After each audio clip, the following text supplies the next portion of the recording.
पाहुणे आहेत म्हणलं मला बोलायचं हात लावला जसं काल मला भागा दादा येऊ दिलं नाही त्याच्या चुकीने म्हणला महिन्याचं आणखी किती काय नाही हो सकाळीच चाललो होतो मला भागा दादा येऊ दिलं नाही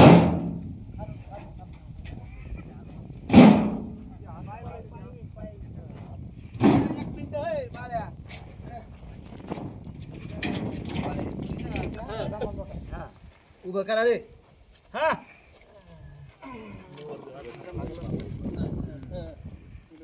बाय याला असं उभं करू ना खालून याला इथं राहू द्यायचं चला असं करा पप्पा बोल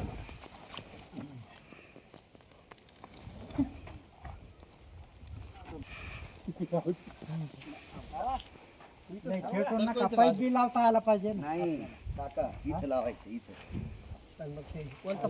पाईप काढता आला पाहिजे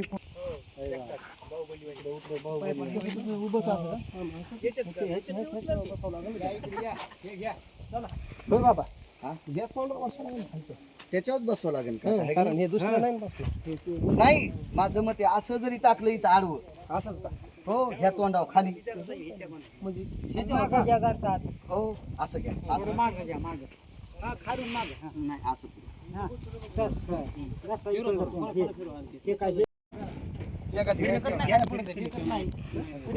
पडत नाही खाली ओला असल्यामुळे लय जोड येत ना ते नाही आणि थोडं पलीकडे पटपट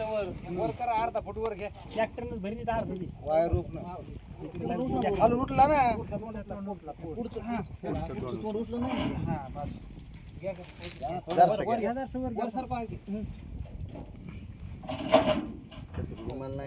पुन्हा एकदा तरुणांना सांगतो शेतीवर प्रेम करा जाता जाता एक जण म्हणला कीर्तनात काय सांगायची शेती म्हणलं सुंबळ्या तू या गळ्यातली माळ जिवंत राहावा याच्याकरता शेती सांगायची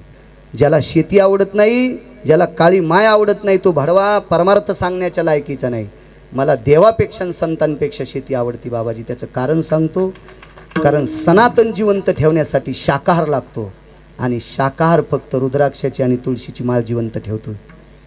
तुळशीची आणि रुद्राक्षाची माळ जिवंत ठेवायची चव्हाण साहेब फक्त शाकाहारात आहे आणि शाकाहार तुमचे पुढारी तयार करीत नाहीत शाकाहार आमचे महाराज तयार करीत नाहीत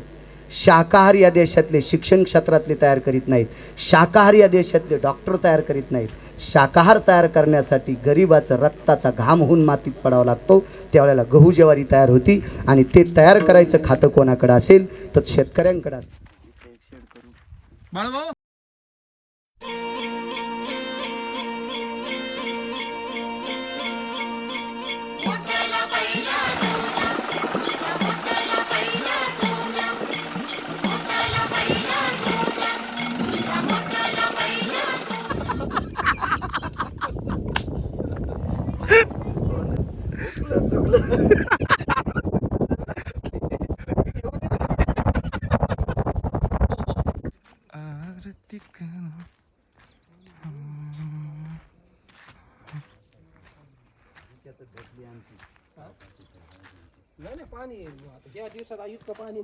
याला उन्हाळ्यात हात लागा बाबा त्याला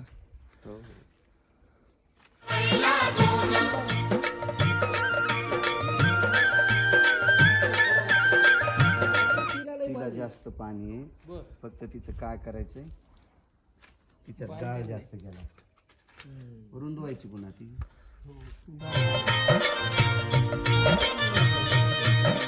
बघून आपण तिकडून आली आहे तिकडून आली शेजाऱ्याचा प्रश्नच नाही तर काय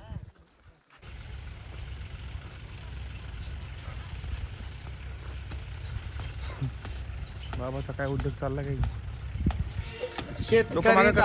शेतकरी दादा सांगत हिरवं रान तुझं शेती मळ्यात गाणं मी गातोय आनंदान तुझं शेती